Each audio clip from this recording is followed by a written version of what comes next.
Welcome to the Lifelong Rivals Sports Podcast. I'm Zach Kaufman here with Ryan D'Amico.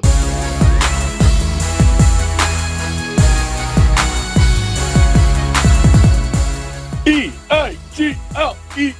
Eagles! We are days away, dude. Excuse me. We are days away from the Super Bowl. Like I am.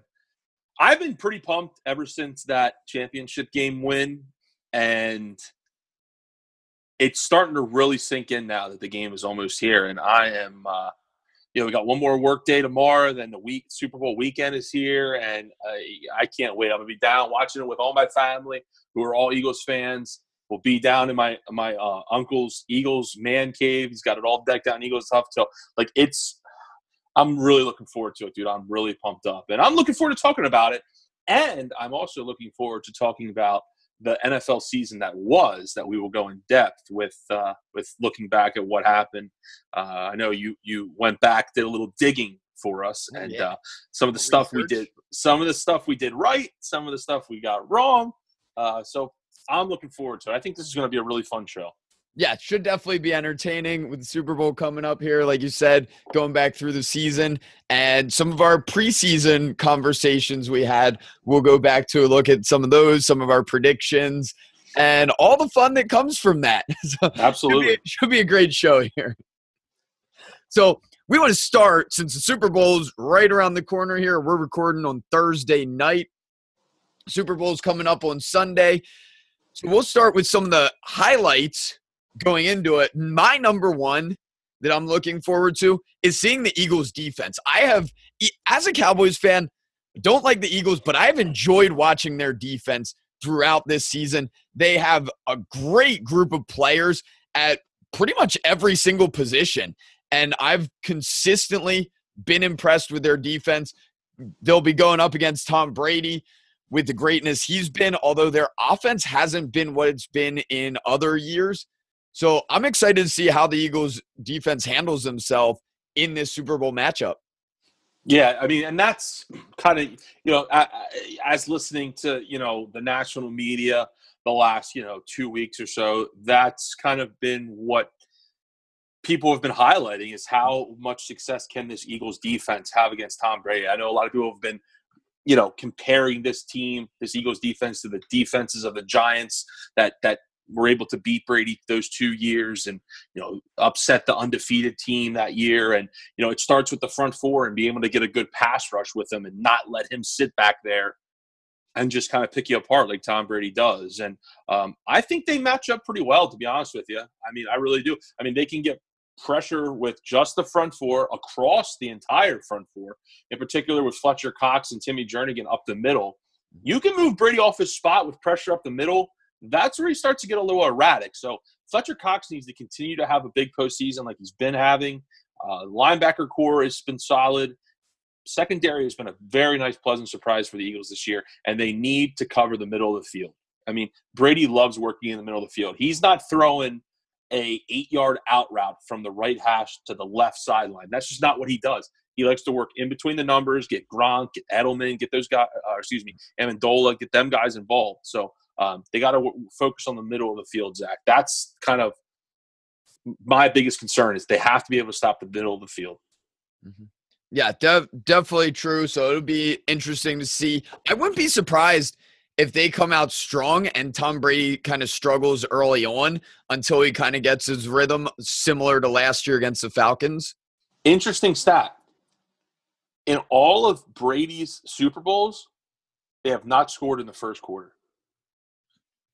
Did not know that. They have not scored in the first quarter, which is very odd. I mean, you think of some of those teams they had, which were like machines offensively. It's crazy that they have not – I mean, and the Super Bowl is kind of like that. Like you kind of feel each other out, kind of see what the other team's doing. So, I mean, surprising, yes, but on the big stage of a Super Bowl, not entirely surprising. Mm-hmm. I remember that specifically in their win over the Panthers in the Super Bowl. That was a very slow starting game.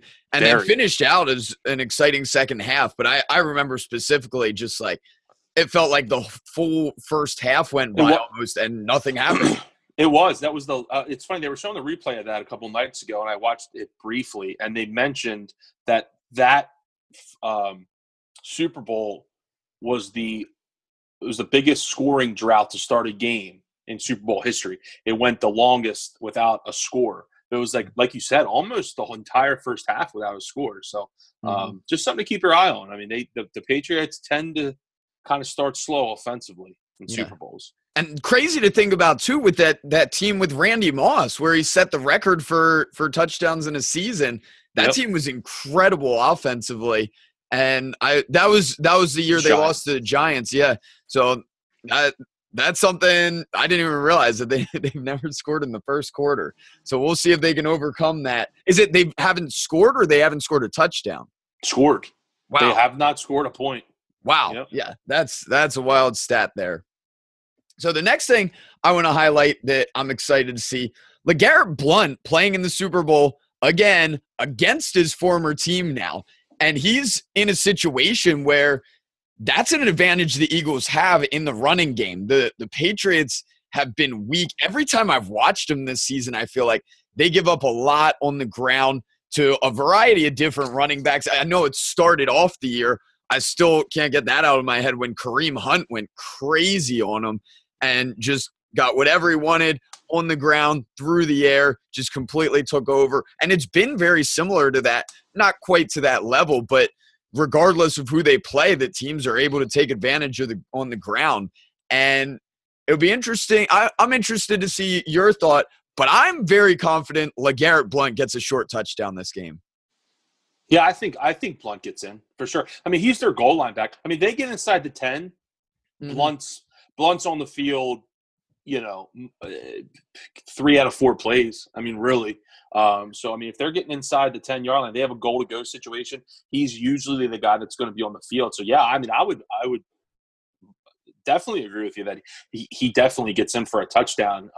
He has 10 rushing touchdowns in the postseason in his career, which is up there tops among running backs. So I think he adds to that total for sure. And as far as the running game goes, it's funny because I think if you look back at the 2 postseason games for the Eagles, first one against Atlanta, they were really conservative with Nick Foles, short passes, try not to hurt us, just, take what the defense gives us.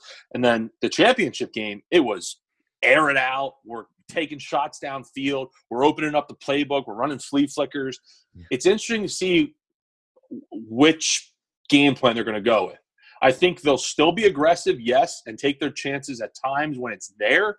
But I think for the most part, which I think they should do, is definitely rely on the running game because, like you said, Patriots have been really vulnerable against the run this year, giving up almost 5 yards a carry.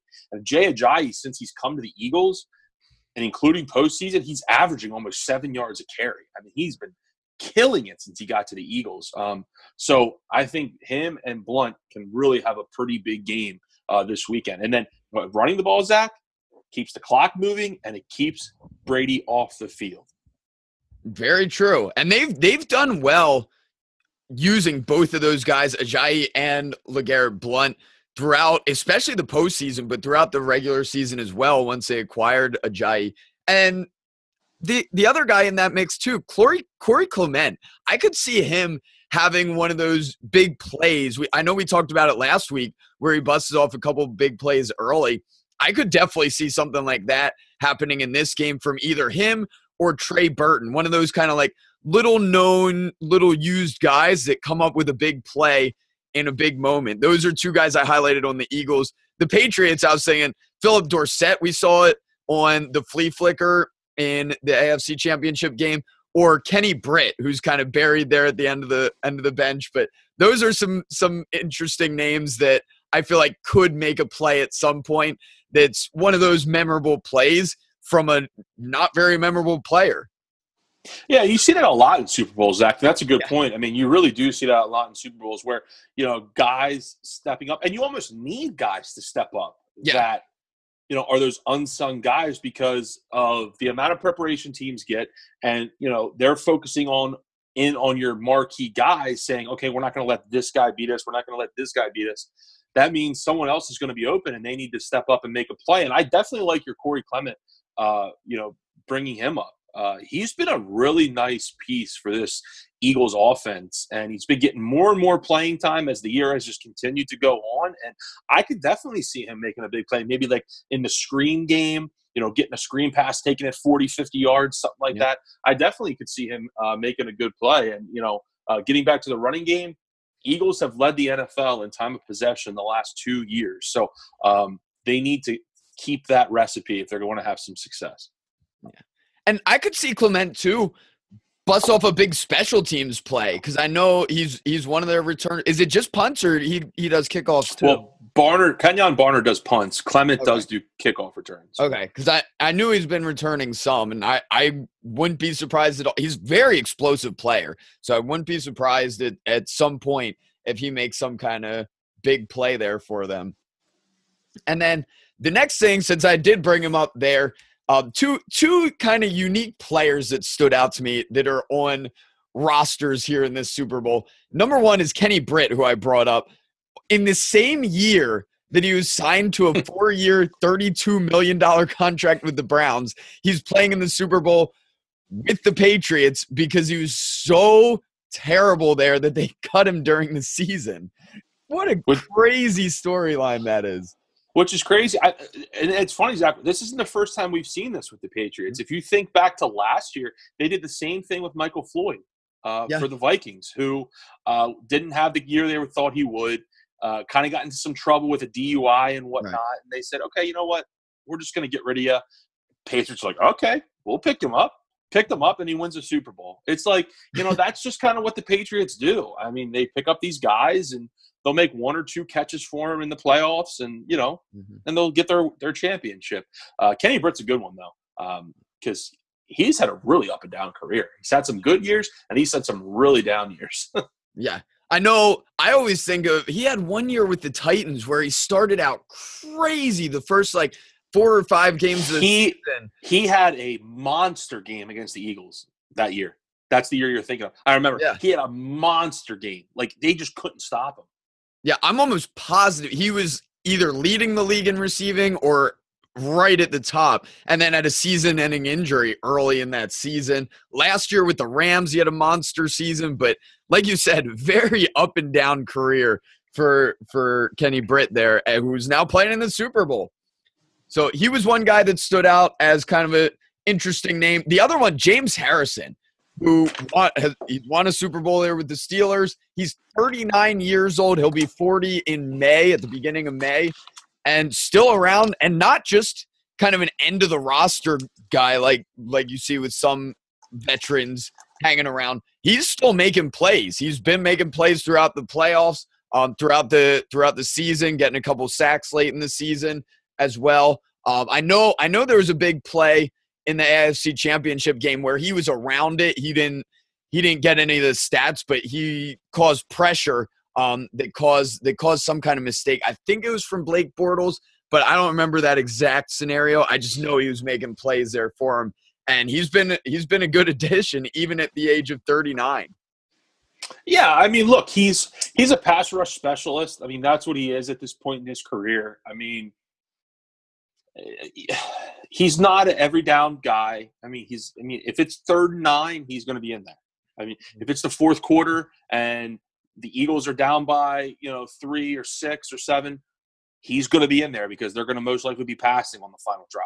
So I mean, he's a special kind of player, and he's been playing well. I mean, he has. I think since coming with the Patriots, he has 2, maybe 3 sacks. So I mean, he has performed, and I mean, he's still a good player. He's in great shape. Yeah. I mean, it's just his age, I guess, that teams are concerned about. But yeah, definitely an interesting season for him, going from the Steelers not being happy to now being on the rival Patriots and playing for another Super Bowl. Yeah, definitely. So two things I'm looking out for in the Super Bowl that I think are going to be huge storylines. First off is Gronk's health. If he's healthy, if he's available, he's always a superstar player. And I would be so surprised if he's held back in any form. He had the concussion there in the AFC Championship game that knocked him out for the remainder of the game. So that's something that could come back up if he's hit during the game and there's any kind of symptoms like that I doubt there'd be any chance he comes back in the game if it happened again. So that's definitely something to look out for him as one of the top players in the game too. And he was actually cleared this evening, Zach. I don't know if you heard that.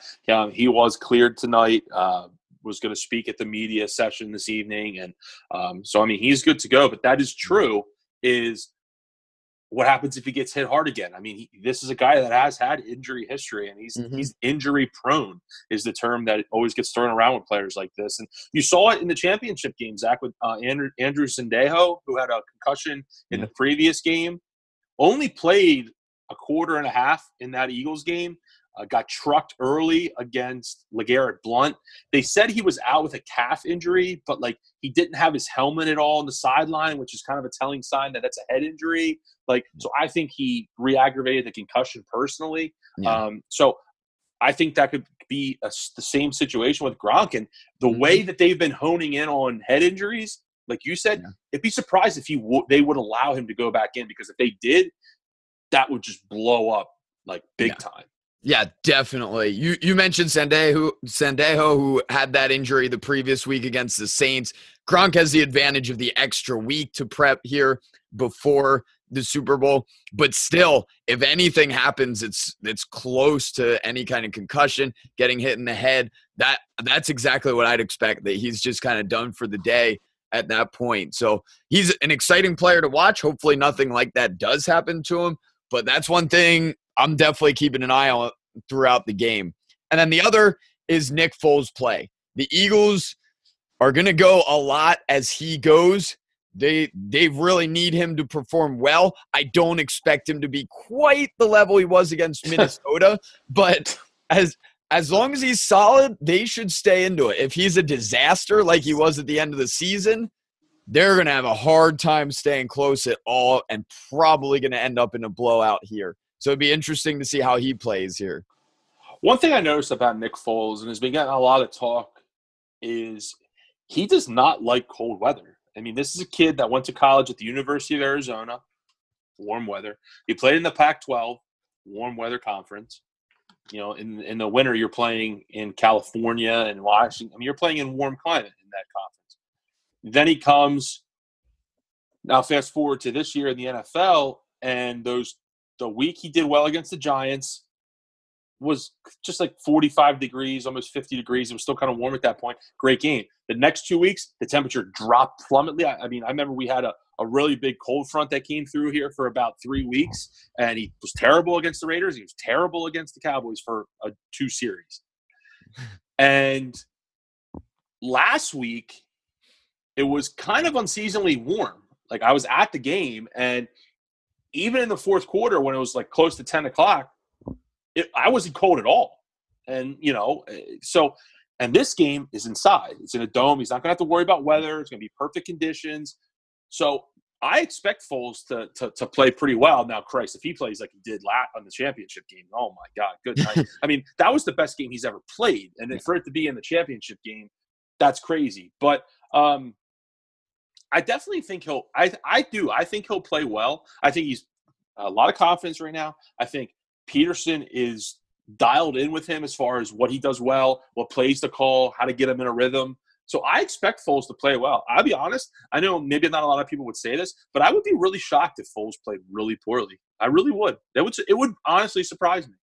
Yeah, especially against this Patriots defense, who hasn't stood out as any kind of incredible or anything like that throughout the season. I think he'll be fine having enough time to go through his progressions, to hit some of those talented receivers on that Eagles team. I know that's something I doubted for a lot of the season, but they definitely have some good talent there with Torrey Smith, Alshon Jeffrey, Zach Ertz, Nelson Aguilar. That's a good combination of guys to be getting the ball to, as well as the running backs in the backfield too. Yeah, I mean, you look at the compliment that he has. They've stepped up for him. I mean, they've all stepped up for him in the playoffs so far. I mean, in the Falcons game, I mean, Aguilar had a nice game on the ground and through the air. I know Jeffrey made a couple plays. Last week, everyone was getting involved, Ertz included. So, I mean, they're all kind of stepping their game up, and I think they realize that they have to do that. Yeah, Definitely. So what else are you looking forward to in this Super Bowl? I know. Yeah, so I have three things here that jump out to me. One is the Patriots running backs. To me, I think they're more important than Gronk. I do, because Gronk's going to play in this game. He's going to be the focus. I get that. They're going to double team him, as they should. You can't single coverage Gronk. You can't do it. You got to have bracket coverage on him somehow. So that means that the Pats running backs coming out of the backfield, they don't worry me rushing the football, and especially since the Eagles have the number one rushing defense, they match up really well there. It's just coming out of the backfield. I mean, you see it so many times with, Dion Lewis and White, and, even Burkhead this year has kind of stepped his game up.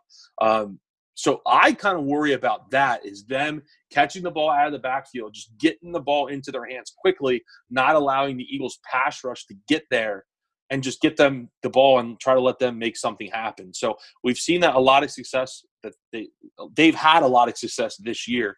The Patriots running backs, not so much on the ground, but through the air. Right. Especially around the goal line. I know they've scored a lot there, that they love different screen passes, dump offs, things like that, to get them the ball around the goal line, and especially Dion Lewis, let him make plays. And that's where, Jim Schwartz has to be on his game. I mean, his defense has been top 5 all year. They need to play like it. I mean, they can't have any sort of breakdowns or anything like that. I mean, you need to continue to play at the high level that they've been playing at. And, in order to slow down the Pats running backs. So that definitely jumps out to me. That, when I watch this game on Sunday night, that's when the Patriots have the ball, I'm focused on that immediately, because the wide receivers they have, yes, they're quick, they're dangerous, but I'm just more concerned about the Patriots running backs. Number 2, Doug Peterson. I'm really interested in Doug Peterson in this game with 2 things: the play calling and the aggressiveness. His play calling this year has been outstanding. I mean, he has called, and obviously I've watched every game. I watched every play of every game. He has been dialed in this year, play calling. It's been fantastic. And even in the playoffs, I mean, just on an absolute roll. So I want to see how he's going to call this game. And I want to see how aggressive he's going to call this game. Because personally, I want him to be aggressive. If the Eagles are being aggressive and they're taking shots downfield, and look, it's just not working out, or, a guy makes an interception, I can live with that. I can, because they've been aggressive all year to get to this point. If he comes out and puts his tail between his legs and says, "Oh, this is Belichick, I got to be conservative, I got to shorten the," I'm going to have a problem with that. You're here. That's how you got here. Let it rip. Be aggressive. Since he's gotten in the league, he's went for it on 4th down more than anybody in the NFL by a wide margin. I expect him to do the same. I mean, if it's the first quarter, if it's the first drive even, and it's 4th and 2 at midfield, I think he's going for it. I really think so. And I think he needs to. Mm-hmm. And I think that's how you win this game. And so Doug Peterson, to me, has a chance to do something really special tonight, or on Sunday. And by doing that, I think he needs to just stick to who he is. I definitely like that. I think that's the best way to approach it, of doing what's worked, doing what's gotten there. And I'd hate that too, if I'd see them go a lot more conservative in this big game here, where that's not what got them here. That's not how you want to go down. You want to go down with what you've been successful with, if they're going to go down. Yeah, no, absolutely. And I think, if we've learned anything from Peterson and hearing him talk this week, I think that's the way he's going to approach it. I would be really surprised if he came into this game and was ultra conservative. I think he's going to be aggressive, try to force the Patriots' hand and go that way. That's how I think it's going to pan out. And whether it works or not, obviously we'll find out, but he's definitely going to be aggressive. That's what I think. Last thing, you see it a lot in Super Bowls, and that's special teams. And special teams as a whole, okay? I don't mean just the kickers, which that's easy to look at in the Super Bowl, because we see a lot of Super Bowls come down to game-winning field goals. And both kickers in this game are good in their own right. Gostkowski's been doing it for so long, so consistent. If it comes down to a field goal, he's probably going to make it. Unless it's 65 yards, and he's probably going to make it. And Jake Elliott, on the other hand, week 3, he kicked that 61-yarder, longest field goal in Eagles history. He's been really consistent this year for the most part, kicking long field goals. He's been fantastic. Both these kickers have went to the University of Memphis. Jake Elliott broke a lot of Gostkowski's records. So that's kind of a fun little, story tied in there. But then also, punt returns, because kickoff returns aren't going to matter. Both these kickers are going to boot it through the end zone. It's in a dome. Kickoff returns aren't even going to be a thing in this game. Punt returns, though, are where it's at, because Amendola is a good punt returner. He's shifty. He's quick. He can get upfield quickly. And then Kenyon Barner is a guy that's kind of similar. I mean, he's fast. He's quick. He can, make guys miss. Let's see if a special teams unit makes a mistake. Let's see if there's one of the gunners touches the ball accidentally and the other team gets the pounce on it, or let's see if a guy muffs a punt. Let's see what happens, because special teams, it's a huge part in football that I don't think it's talked about near enough. Mm-hmm. And we've seen that affect other games. I know we've mentioned a couple of times that Rams game, that's what got them down early, and they weren't able to come back against the Falcons early on. We've seen it come up a couple other times. The Eagles had it happen to them in the NFC Championship game. So that's always important in any kind of big game. Those special teams, you don't think about them much, but one play like that can change the game significantly. And especially, you think about it in Super Bowl history too. With Devin Hester had that kickoff return for a touchdown. The Saints onside kick there after halftime. Things like that can be monster plays there on special teams, and really memorable moments within a game like that. Especially if it would go the Eagles' way and they want it through some kind of special teams play, anything like that. And one last little thing I'll talk about, and it kind of goes without saying, but like when you play the Patriots and you play Brady and Belichick, it's even more important. And like that's the turnover battle. Like you have to win the turnover battle. Like I remember the Eagles beat the Falcons in the divisional round, and I think they were -2 in the turnover differential. If they're -2 on Sunday night in the turnover differential, they're not going to win. I mean, really, they're just not. And I think that goes for the Patriots too. Yeah, they're more equipped to overcome it. But I think against a team like the Eagles in the Super Bowl, whoever wins the turnover battle most likely will win. Now, granted, could happen that they don't, but I think that you lean more to the side of them definitely winning if they do win that turnover battle. Yeah, that's always a huge point with turnover battle, and then penalties too. Yeah. It would be interesting to see. Hopefully that's not something that significantly affects the Super Bowl, but you hope not. You really tough. do. Like, you really hope not. Because, fans, players, like, we're not here to see the refs. Like, we're here to see a good game, the game, and I felt like the Eagles' first 2 playoff games were officiated great. Like, I couldn't tell you the last time I can say that there have been 2 consecutive Eagles games that have been officiated this well. And I think that goes in to a little bit with it being playoff football. They let them play a little bit more. And also, I think, which is a reason we're going to see good officiating, or I should say them play more on Sunday, is because of the topic from the championship game and the AFC game, when there was the big debate about, oh my God, the officiating in that game was so one-sided. Patriots, the officials love the Patriots. The NFL doesn't want that. They hear that chirping. They don't want – I have a feeling they're going to say, guys, like, keep the penalties close for both teams and let them play a little bit.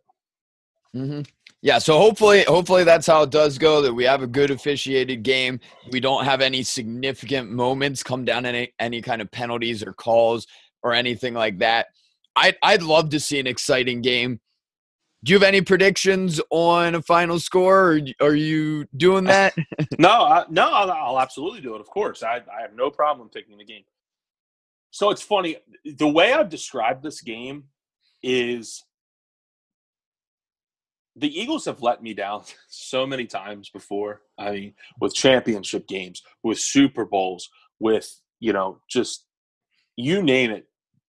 That's what they do. They let you down. And that's in the back of my head, okay? And the fact that they're playing Brady and Belichick, that's just kind of cherry on the top.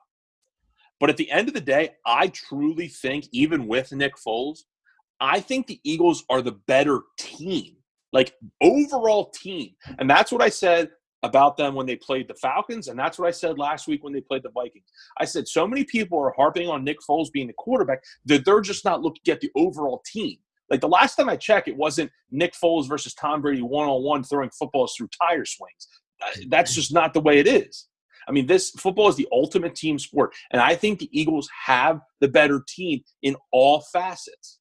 So I'm going to pick the Eagles to win, and it's reluctantly because they've let me down so many times, but I'm going to pick them to win. I think that they win this game. I'm going to say 27. I'm going to say 27-24. I think it's a close game. Either way, whoever wins, I do think it's a close game, and I think the Eagles ultimately prevail. That'll be interesting to see if that can happen. I am still going with the Patriots. Also cheering for the Patriots. I love the Eagles story. I've enjoyed watching them, but I cannot bring myself to cheering for them. I think the Patriots 24-17. Okay. Yeah, I've seen a lot. I'll tell you what, man. I've seen a lot of people saying the Eagles don't get out of the teens, and you just made the prediction right there. That's kind of surprising to me. I definitely think the Eagles will get out of the teens. I definitely think they'll be able to score, but we'll see what happens. It's going to be fun. I hope obviously I hope the Eagles win. If it's a blowout, I obviously hope it's in the Eagles' favor. But at the end of the day, if it's a close game, that's what people want. So I definitely hope at least it's a good game. But if it is a blowout, please be in the Eagles' favor. I can't. If this is a fucking 30-10 win for the Patriots, oh God, yeah. I might need to take a couple of days to get through that. I know, even for being a fan of a team that's not in the Super Bowl, like I think of the Panthers Broncos Super Bowl. It turned into a blowout. It wasn't great to watch at all. Like we ended up doing other stuff while we were there. We're talking. We're playing games. Are you talking about the Broncos Seahawks one? No, the Broncos Panthers. When Chaz was on the Panthers, it was just like not. I forget what the final score was, but it just wasn't that close. It wasn't. No, it wasn't. And the Seahawks Broncos a few years prior to that was the same thing. I mean, at one point it was like 31-0 Seahawks. Like it was an absolute just terrible game. So yeah. And any interest, real quick, last thing before we move on to the season recap. Any interest in Justin Timberlake halftime show? Not. I do like Justin Timberlake a little bit. A lot of people. So do I. I actually do too. I'm glad you said that. I like him too. I'm not ashamed to admit it. Yeah, a lot of people have called me Justin Timberlake. Like if I'm in, I coach a basketball camp over the summer. That like I'm one of the few white people, and a lot of times I get that like. Justin Timberlake over there, or like the Abercrombie model, or like nice different things like that. So, because I keep like a short beard, kind of like he had for a while there. Yeah. So, I'm fine with him. I'm not like excited about it or anything, but I don't know if it's a fine choice. Yeah, it is, and I don't know if I'll be watching much of the halftime show. I'll probably be, so nervous and thinking about the second half and whatnot, but I definitely like Justin Timberlake, and I heard tonight that apparently he's going to have a numerous amount of guests performing with him, so something to keep an eye on. Yeah, that's how it usually works. They bring out all kinds of stuff. I'm trying to think who he's collabed with recently. I don't. He's not a guy I like on my own go to his music and just like feel like it's a Justin Timberlake day. Like it's just same. Yeah. Yeah. It's one of those things if it's like someone else puts it on or I hear it as I'm like in a store or something like, oh yeah. I remember this song. Like that's hella catchy, but that's all I got. I'm never getting in my car like, oh, let me fire up some Justin Timberlake today. Of course. Yeah. If it comes on, I'll listen to it for sure, but it's not something I, like you said, I agree. It's not something I just put on and drift away to for sure. Yeah. But it would be interesting to see. Sometimes they have some unique people that come out for those collaborations. I know I immediately think of the Seahawks Patriots Super Bowl with, I think it was Missy Elliott that we hadn't came heard back. Anything. Yeah, I was pretty sure it was her. I was thinking her or Eve, but I'm almost positive it was Missy Elliott. It was. Yep. But yeah, because I hadn't heard from her in a long, long time, and she came out, did one of her older songs from like the early 2000s when we were in middle school. That's right. That's right. Yeah, it's cool getting those blasts from the past. So it's going to be interesting to see who he brings out, because he's definitely going to bring a few people. I was listening to the radio on the way home, and they had a guy on there that like works the sound stage for a bunch of big time artists, and he said that he expects Justin to. He says he has a lot of really good friends in the industry, and he likes performing with them. He said that's all I'll say. So he kind of left it open as like a teaser. So definitely expect something. I mean, and they, honestly, people knock the halftime shows because the only people that knock it are if you're not a fan of that genre. Yeah. But I mean, if you are, they are good. I mean, it's a good show. I mean, it really is. I mean, if you're a fan of the genre that is playing that year, they always put on a good show. So yeah, and even if you're not, like I remember when I was younger, they had like U2 that I didn't know at all at that time, and that was the 9/11 year. Yeah. They're still good performers. There are a couple others like that I didn't know at the time at all, and they were fine. They were entertaining. That's one of the things you got to do at the Super Bowl. They're gonna have all kinds of dancers, people doing different things. Someone's probably gonna come from the top of the dome or something like that, or be hanging from something. There's all kinds of stuff they add in to make it entertaining, even if you're not a huge fan of that specific music or genre or person.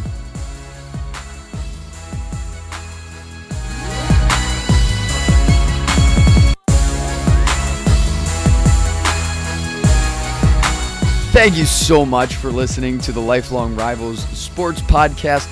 We really appreciate it. We've changed some things up based on some of the feedback we've received, so we'd love to continue hearing your feedback as we continue to build this platform with our podcast. It's very helpful to us if you can share it with the people you know that you think would be interested. We'd really appreciate it. Thank you so much, and have a great week.